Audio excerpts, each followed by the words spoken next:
नमस्कार, मेरा नाम के त्रिपाठी। मैं लखनऊ के boys Anglo Bengali inter college में प्रवक्ता के पद पर कार्यरत हूँ। बच्चों, मैं आज आप लोगों को कक्षा 12 के विषय भौतिक विज्ञान में अध्याय 9 पर भाग 2 में, जिसका नाम है किरण प्रकाशिकी एवं प्रकाशिकी यंत्र, पर चर्चा करूँगा। मैंने आप लोगों को भाग 1 में कुछ बातें बताई थी गोलीय दर्पण के परावर्तन के संबंध में। गोलीय दर्पण के परावर्तन में उत्तल और अवतल दर्पणों के बारे में बात हुई थी। समीकरण भी मैंने वहाँ पर प्रूव किया था और दर्पण का आवर्धन बताया था आपको। आवर्धन क्षमता के बाद मैंने आप लोगों को सवाल भी लगाया था और सबसे पहले उसमें फोकस दूरी और वक्रता त्रिज्या पर संबंध भी बना करके दिखलाया था। आगे बच्चों हम चलते हैं। मैंने उस बार आपसे अंत में कहा था कि अगले भाग में मैं आप लोगों को प्रकाश का अपवर्तन बताऊंगा। तो यहाँ पर मैं अपवर्तन में कुछ बिंदुओं पर चर्चा करूंगा, जिसमें देख सकते हैं आप प्रकाश का अपवर्तन, परिभाषा क्या होता है अपवर्तन। उसके बाद में प्रकाश की उत्क्रमणीयता का सिद्धांत, प्रिंसिपल ऑफ रिवर्सिबिलिटी बताऊंगा, और समांतर फलकों के स्लैब से भी अपवर्तन, वास्तविक तथा आभासी गहराई पर चर्चा करूंगा, और अंत में क्रांतिक कोण तथा पूर्ण आंतरिक परावर्तन पर बात करूंगा। फिर इसके यूजेस आप लोगों को बताऊंगा। तो सबसे पहले मैं यहाँ पर चल रहा हूँ बच्चों, अपवर्तन होता क्या है। देखिए, प्रकाश की किरण जब एक माध्यम से दूसरे माध्यम में, पारदर्शी माध्यम की बात कर रहा हूँ बच्चों, एक पारदर्शी माध्यम से दूसरे पारदर्शी माध्यम में प्रवेश करती है तो अपने मार्ग से विचलित हो जाती है, अपने मार्ग से विचलित हो जाती है।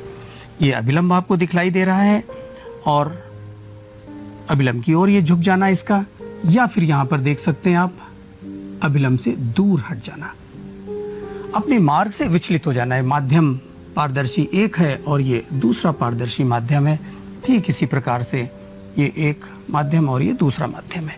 तो प्रकाश की किरण का आप देख सकते हैं एक पारदर्शी माध्यम से दूसरे पारदर्शी माध्यम में प्रवेश करने पर अपने मार्ग से विचलित हो जाना, अपने मार्ग से विचलित हो जाना। ये सीधा जाना चाहिए था लेकिन सीधा न जा करके इधर को टर्न हो गई, ये दूर हट गई।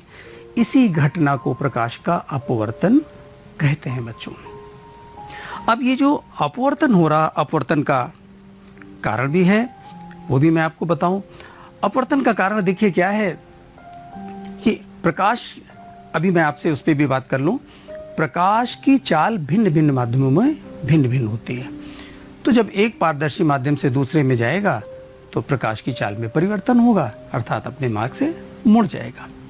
देखिए बच्चों, स्नेल ने अपवर्तन के नियम बताए थे। 2 नियम यहाँ पर हैं, जरा इन पर बात करूं। आप देख सकते हैं आपतित किरण, अपवर्तित किरण। ये आपतित किरण है, परंतु ध्यान रहे बच्चों, अभिलंब से थोड़ा सा तिरछा, अभिलंब से कोण बनाते हुए न्यून कोण। सीधा अभिलंब से जाएंगे तो सीधा निकल जाएंगे। अभिलंब अर्थात पृष्ठ पर लंबवत आप आएंगे तो प्रकाश की किरण में अपवर्तन नहीं दिखलाई देगा, परंतु एक कोण लेकर के इसे आप रे को कोई आपतित किरण हो रही है तो आप देख सकते हैं कुछ भाग इसका परावर्तित हो गया और बाकी भाग इसका अपवर्तित हो गया, अर्थात दूसरे माध्यम में गया और अभिलंब की ओर, जैसा यहाँ पर झुकता हुआ दिखला रहा हूँ, ये अभिलंब से दूर हटेगा, ऐसा हो जाता है। तो यहाँ पर अभिलंब के साथ में आपतित किरण जो कोण बना रही है, इसे हम क्या कहेंगे? आपतन कोण। तथा अपवर्तित किरण अभिलंब के साथ जो कोण बना रही, आर से दिखला रहे हैं, इसको हम क्या कहेंगे? अपवर्तन कोण। ध्यान रहे, अपवर्तन कोण यूज करेंगे, एंगल ऑफ रिफ्रैक्शन। और देखिए बच्चों, इसी पर स्नेल ने 2 नियम दिए थे। क्या थे?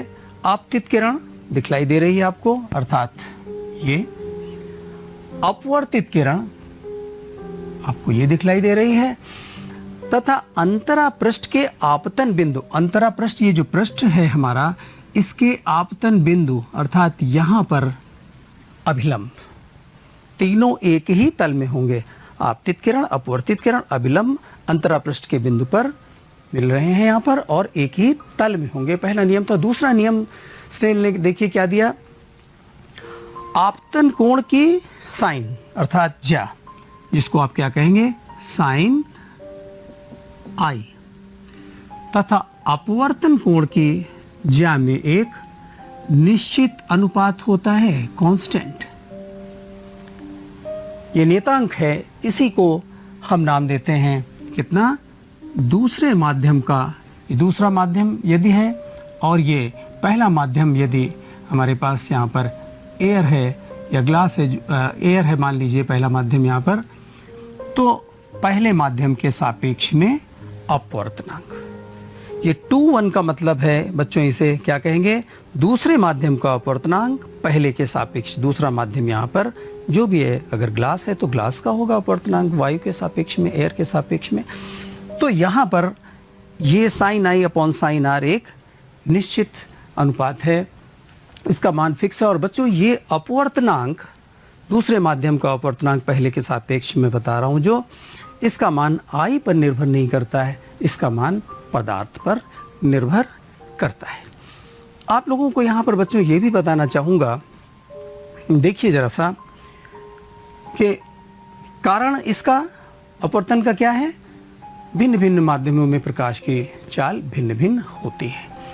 तो आपको यहाँ पर भिन्न भिन्न माध्यमों में प्रकाश की चाल भिन्न भिन्न है, तो यहाँ पर साइन आई और साइन आर जो कि अपवर्तनांक है, सपोज कीजिए दूसरे माध्यम का पहले के सापेक्ष, इसी को हम लोग v1 अपॉन v2 भी कह सकते हैं, अर्थात पहले माध्यम में प्रकाश का वेग अपॉन दूसरे माध्यम में प्रकाश का वेग। तो ये अपवर्तनांक हमको प्राप्त हो जाएगा। बच्चों एक बात आपका यहाँ पर ध्यान आकर्षित करना चाहूँगा, देखिए आपतित किरण अभिलंब की ओर झुक गई। इस केस में देखिए माध्यम 1 और ये माध्यम 2 है, तथा दूसरे केस में आपतित किरण अभिलंब से दूर हट गई। यहाँ पर भी देखिए ये आपतन कोण और ये अपवर्तन कोण। जरा सा ध्यान दीजिए, यदि I बड़ा है R छोटा है, तो यहाँ पर अभिलंब की ओर झुक रही है। I छोटा है, यहाँ पर R बड़ा है, तो अभिलंब से दूर हट रही है। अर्थात यहाँ पर क्या होगा, N21 का मान 1 से ज़्यादा निकलेगा, I बड़ा है, और यहाँ पर N21 का मान 1 से छोटा होगा, 1 से छोटा होगा बच्चों, 21 का मान 1 से छोटा होगा। तो ध्यान दीजिए बच्चों, यहाँ पर आपको ये बताना चाहूँगा कि जब प्रकाश की किरण प्रकाशता सघन माध्यम में प्रवेश करती, विरल से प्रकाशता सघन माध्यम में प्रवेश करती है, तो यहाँ पर अभिलंब की ओर झुक जाती है। परंतु यदि प्रकाशता विरल से सघन माध्यम में, सघन से विरल, उल्टा बोल रहा हूँ, सघन से विरल माध्यम में प्रवेश करती है, तब यहाँ पर क्या होता है, अभिलंब से दूर हटती है। ये प्रकाशता सघन माध्यम क्या है, इसको जानना यहाँ पर जरूरी है। आप इसका अर्थ ये न लगाइएगा कि द्रव्यमान घनत्व से, क्योंकि प्रकाशता घनत्व माध्यम का हो सकता है द्रव्यमान घनत्व दूसरे की तुलना में कम हो। जैसे आपको यहाँ पर तारपीन का एग्जाम्पल दूंगा। तारपीन और जल में यदि आप देखें तो जल क्या है, द्रव्यमान उसका घनत्व ज़्यादा है तारपीन से, तारपीन हल्का है। परंतु तारपीन प्रकाशता सघन माध्यम है, अर्थात यदि तारपीन और जल दोनों ले लें तो तारपीन के लिए अभिलंब की ओर झुकेगी ये हमारी अपवर्तित किरण। तो ध्यान रखिए जरा सा, यहाँ पर अभिलंब की ओर झुकती है तो प्रकाशता दूसरा माध्यम सघन है, इसी का अपवर्तनांक है 1 से ज़्यादा होगा sine I upon sine R का मान। और यदि अभिलंब से दूर हट रही है ये हमारी किरण, तो ये पक्की बात है प्रकाशता ये विरल माध्यम है। दूसरा माध्यम क्या है, प्रकाशता विरल कहलाएगा। यहाँ पर हमारे अपवर्तनांक का मान, जिसको यहाँ पर N21 लिख रहे हैं, 1 से कम होगा। ठीक है, आगे देखिए चलते हैं। तो यहाँ पर प्रकाश की उत्क्रमणीयता का एक सिद्धांत आपको बताना है बच्चों, जरा सा ध्यान दीजिए। ये देखिए प्रकाश की किरण एक माध्यम से दूसरे माध्यम में गई, ये तो अभिलंब है और ये यहाँ पर I और ये R। ये माध्यम 1 है और ये माध्यम 2 है।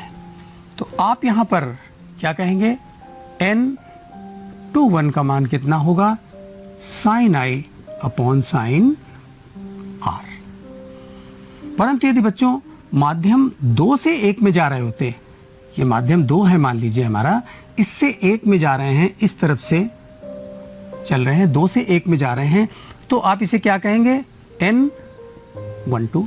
अब दूसरा माध्यम इसको लिया गया है 1 को, ये 2 सेकेंड बोल रहे हैं, प्रकाश की किरण यहां से इधर जा रही, तो 1/2।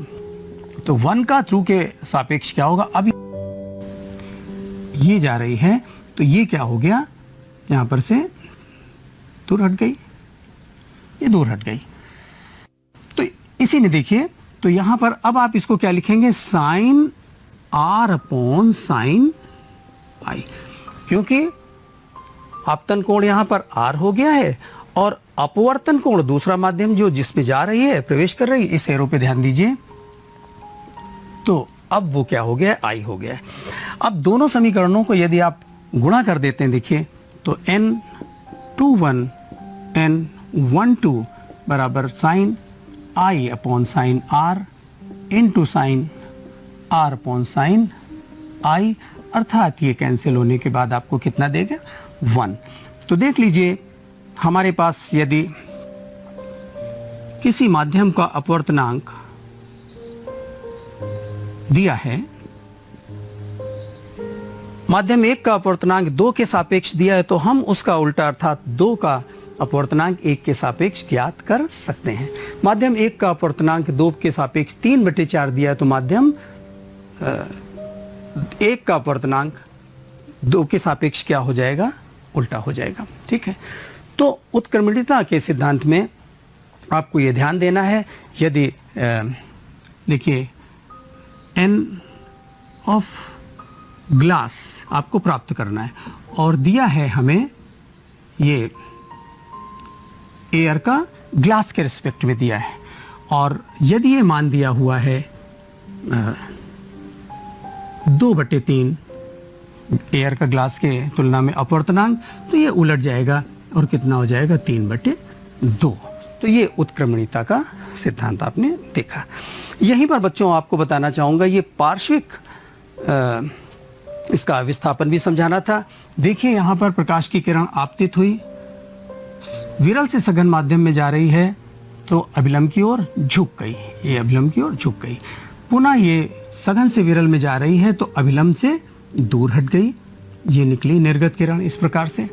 तो आप देख सकते हैं यहाँ पर क्या हुआ, प्रकाश की किरण पहले सघन माध्यम में अभिलंब की ओर झुकी और उसके बाद में सघन से विरल में अभिलंब से दूर, परंतु निर्गत किरण समांतर हो गई आपतित किरण के। ऐसा इसलिए हुआ बच्चों, क्योंकि यहाँ पर जो R2 एंगल दिखलाई दे रहा है, ये I1 के बराबर है। ये जो R2 एंगल है, ये I1 एंगल के बराबर है। तो आप यहाँ पर देख सकते हैं कि हुआ क्या, पार्श्विक विस्थापन हो गया, ये जो किरण प्रकाश की जा रही थी, परंतु इसकी दिशा वही रही, दिशा नहीं बदली, अर्थात ये दूर हट गई और उसी दिशा में निर्गत हो रही है, क्योंकि उसी माध्यम में वापस आ रही। तो एयर से चली थी ग्लास में, ग्लास से फिर एयर में, तो पुनः ये उसी दिशा में निर्गत हुई है। और इसका ये पार्श्विक, ये हिस्सा जो आप देख रहे हैं इतना दूर अवश्य हट गई है, ये पार्श्विक विस्थापन है। तो बच्चों आगे चलते हैं, देखिए जरा सा, इसमें एक हमारे पास में टॉपिक है वास्तविक तथा आभासी गहराई। आपने अक्सर देखा होगा, किसी तालाब के पास, पूल के पास जाते हैं तो उसकी गहराई कम आपको आभास होती है, जबकि ऐसा होता नहीं है। इसका कारण क्या होता है बच्चों, ध्यान दीजिए जरा सा, चित्र में क्लियर है। ऊपर से सीधा देखते हैं तब तो ठीक है, आपको उतनी अच्छी विजिबिलिटी ले ली, ऊपर से थोड़ा सा साइड हो करके देखते हैं तो हमें यहाँ पर क्या मिलता है कि जैसे ये कॉइन मान लीजिए ऑब्जेक्ट है कोई पड़ा हुआ यहाँ पर, और ये ऊपर नजर आता है। इसका कारण ये है बच्चों कि ये प्रकाश की किरण, एक तो ये सीधा निकल गई अभिलंबवत, लेकिन ये जो दूसरी वाली किरण आपको यहाँ पर दिखलाई दे रही है, इसको ध्यान दीजिए, ये अभिलंब से दूर हट जाएगी क्योंकि सघन से विरल माध्यम में जा रही थी।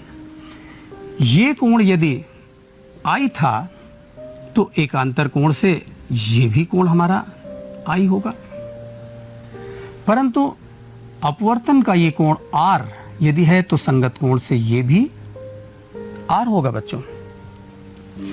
यदि यहां पर इसका नाम ए और ये नाम सी दे लेते हैं, ये सपोज ए बी है, तो ध्यान दीजिए यहां पर हमारे पास दो त्रिभुज हैं, त्रिभुज ओ ए सी। स्पष्ट रूप से देखिए, त्रिभुज ओ ए सी में समकोण त्रिभुज है। यहां पर आप देख सकते हैं साइन आई का मान कितना होगा, लंब ए सी अपॉन कर्ण ओ सी। परंतु यदि आप साइन आर का मान देखें किस त्रिभुज में, दूसरा त्रिभुज लीजिए ओ डैश ए सी, ये ओ डैश है बच्चों, त्रिभुज ओ डैश ए सी में, तो साइन आर बराबर कितना मिल जाएगा आपको, पुनः ए सी अपॉन ओ डैश सी। अपवर्तनांक के लिए हम यहां पर क्या करेंगे, देखिए sine I upon sine R का मान निकालते हैं, sine I upon sine R, ये जब आप डिवाइड करेंगे तो ए सी अपॉन ओ सी, और यहां पर भी A C upon O dash C, A C cancel हो जाएंगे और आपको मिलेगा sine I upon sine R का मान देखिए कितना मिलेगा, ओ डैश सी ऊपर हो जाएगा और अपॉन कितना ओ सी। बच्चों ध्यान दीजिए, ये sine I upon sine R क्या है, इस माध्यम, ये जो डेंसर माध्यम है, सघन माध्यम है और ये विरल है, इसको नाम दे लीजिए 1 और इसको 2 नाम दे लीजिए।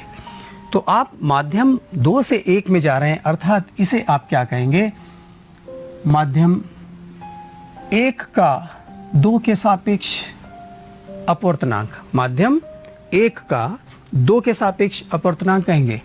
और इसे आप देखिए ओ डैश सी को जरा सा ध्यान से देखिए, ओ डैश सी दरअसल क्या है कि जब इतना आप पास से आकर के अभिलंब के देख रहे हैं तो ओ डैश सी आपको यहाँ पर कर्ण जरूर नजर आ रहा है, लेकिन ये कोण इतना छोटा है कि ओ डैश सी को, ध्यान दीजिए आप यहाँ पर बच्चों, ओ डैश सी को आप ओ डैश ए ले सकते हैं। ये किरण, ये लंबाई इसके बराबर ली जा सकती है समकोण त्रिभुज में, क्योंकि हम अभिलंब के बहुत नज़दीक हैं, ये कोण बहुत ही छोटे हैं। तो यहाँ पर इसको हम ओ डैश सी को लिख सकते हैं बच्चों कितना, ये देखिए ओ डैश ए, ओ डैश ए। इसी प्रकार से ओ सी को लिख सकते हैं ओ ए। अब ये देखिए अपवर्तनांक किसका है, 1 का 2 के सापेक्ष, तो इसे 1 अपॉन हम लिख सकते हैं अपवर्तनांक 2 को 1 के सापेक्ष। ओ डैश ए देखिए क्या है, ओ डैश ए हमारे पास में कितना है, ये यहाँ पर आपको ओ डैश ए दिखलाई दे रहा है, जिसका मान यहाँ पर कितना है, H1 है।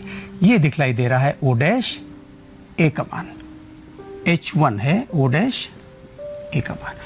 तो ये बच्चों H1 है, आभासी गहराई जिसको आपने कहा, और ओ ए का मान देखिए, ओ ए का मान कितना है, H2 है, जिसको आपने वास्तविक गहराई कह रखा है।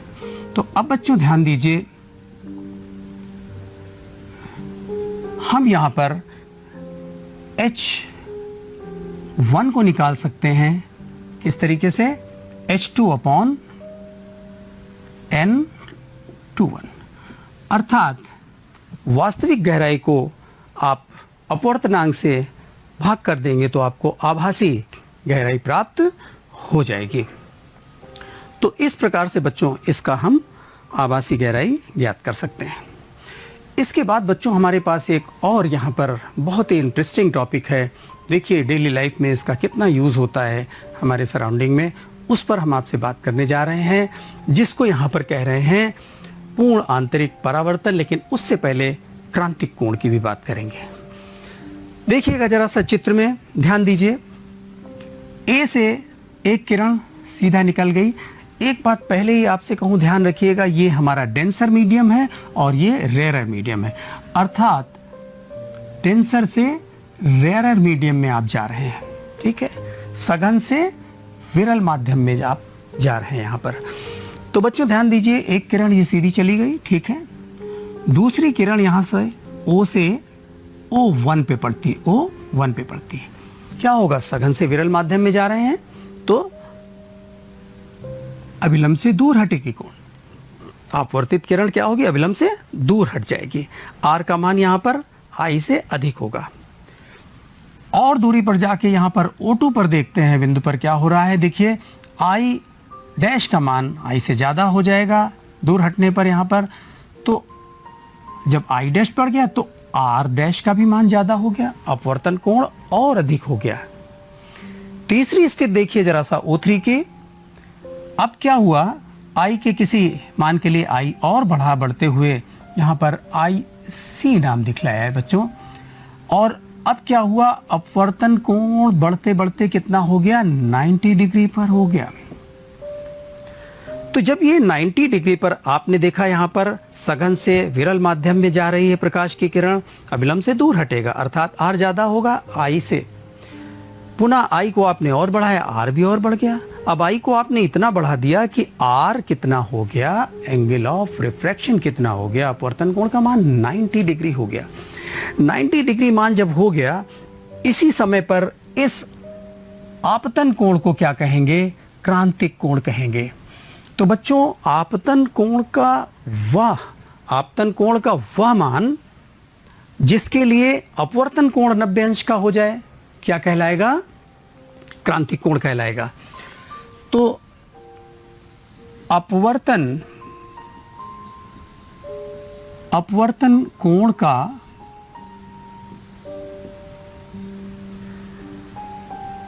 मान यदि 90 डिग्री हो तो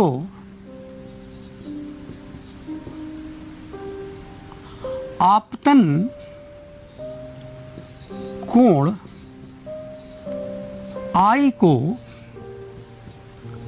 क्या कहेंगे, क्रांतिक कोण। I को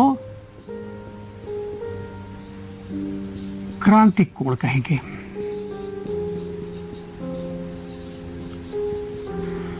बच्चों ध्यान दीजिए, इसे हम IC critical, C for critical. तो यहां पर ध्यान दीजिए कि अपवर्तन कोण का मान 90 अंश है, अतः यदि ये डेंसर है और वो रेयरर है तो आप लिखेंगे रेयरर मीडियम का अपवर्तनांक डेंसर के सापेक्ष क्या होगा, साइन IC अपॉन साइन 90। और इसको अगर आप 1 अपॉन कर दें तो 1 upon n denser medium with respect to rarer medium क्या हो जाएगा बच्चों, साइन IC, क्योंकि साइन 90 का मान कितना हुआ, 1 हुआ। अर्थात किसी भी डेंसर मीडियम का रेयर के सापेक्ष अगर आप अपवर्तनांक निकालते हैं तो कितना होगा, 1 अपॉन साइन IC। अब आपको यहाँ पर सूत्र मिल गया, यदि क्रिटिकल एंगल अर्थात क्रांतिक कोण का मान आपके पास ज्ञात हो तो आप माध्यम का अपवर्तनांक, डेंसर मीडियम का अपवर्तनांक ज्ञात कर सकते हैं बच्चों। चलिए इस पर आधारित पूर्ण परावर्तन पर आधारित और भी बातें हैं। तो सबसे पहले हम क्रांतिक कोण के बाद पूर्ण परावर्तन की बात करेंगे बच्चों। अब देखिए थोड़ा सा और आगे चलते हैं। यदि आपतन कोण का मान क्रांतिक कोण से ज्यादा हो गया, I बड़ा हो गया IC से, तो ये कोण भी बढ़ेगा, अर्थात ये और दूर हट जाएगी अपवर्तित किरण। और दूर हटने का मतलब 90 पे तो पहले ही थी, उसी माध्यम में वापस आ गई। तो उसी माध्यम में जब वापस आ गई बच्चों तो ये क्या हो गया, पूर्ण आंतरिक परावर्तन कहलाएगा। यहाँ पर प्रकाश की किरण सघन से विरल में जा रही थी, उस माध्यम में निकल ही नहीं पाई, अपवर्तन हो ही नहीं पाया, तो स्नेल्स लॉ यहाँ पर अब नहीं लग पाएगा। यहाँ पर आपको पूर्ण आंतरिक परावर्तन हो गया। बच्चों डेली लाइफ में इसके बहुत सारे एग्जाम्पल आप लोग देख सकते हैं। हीरा, देखिए हीरा क्यों ज़्यादा चमकता है, हीरा पहचाना जाता है अपनी चमक के लिए। होता क्या है, उसका क्रांतिक कोण होता है 24.4 डिग्री लगभग। तो इतना कम क्रांतिक कोण है, इसका मतलब जो भी लाइट उसमें प्रवेश कर जाएगी उसका ज़्यादा से ज़्यादा हिस्सा अंदर क्या होगा, पूर्ण आंतरिक परावर्तन होगा। क्रिटिकल एंगल जितना कम उतना ही ज़्यादा लाइट रिफ्लेक्ट कर जाएगी। और बाकी कारीगर उसको इस प्रकार से तराश करते हैं कि वो अंदर से कई बार में पूर्ण आंतरिक परावर्तन होता है और किसी विशेष तरफ से जब दिखलाई देता है तो उस चमक दिखलाता है। दूसरी बात आपको बताना चाहूँगा बच्चों, यहाँ पर देखिए एक स्लाइड में ये प्रिज्म है यहाँ पर, और हम किसी किरण को 90 अथवा पाई पर मोड़ने के लिए 90 डिग्री पर मोड़ना है प्रिज्म को। इस तरह से लाइट यहाँ पर गिरी। यहाँ पर देखिए प्रिज्म का यहाँ पर क्रांतिक कोण होता है बच्चों 41 पॉइंट समथिंग, लगभग 42 डिग्री। अप्रोक्सीमेटली कितना बच्चों, लगभग में है 42 डिग्री। तो आपतन कोण कितना हुआ, 45, अर्थात IC से ज़्यादा है तो पूर्ण आंतरिक परावर्तन हो जाएगा। किरण यहाँ से गई और इस तरफ निकल गई, दूसरी किरण इस तरफ से 90 डिग्री पर देख रहे हैं, परिवर्तन हो गया इसका। आगे देखते हैं कि इस तरह से अगर यहाँ पर प्रिज्म को घुमा दिया और पुनः यहाँ पर देखिए 45 डिग्री पर ये जा रहा है तो यहाँ पर परिवर्तन, इसका परावर्तन हो गया। और यहाँ पर पढ़ने के बाद पुनः परावर्तन हो गया, ये भी 45। तो यहाँ पर फिर से एक बार डेंसर से रेयर में जा रहा है तो यहाँ पर परावर्तन हो गया और इमेज आपको उल्टी यहाँ पर प्राप्त हो गई, परंतु उसी माध्यम में। इसके बाद एक और चित्र आपके सामने है जिसमें कि ऑब्जेक्ट को दूसरी तरफ देखिए देखने को मिला, यानी उसी तरफ उसी कोण पर रहा परंतु ये उलट गया, चित्र में देख सकते हैं। तो बच्चों आपको यहाँ पर और भी डेली लाइफ में एग्जाम्पल मिल जाएंगे।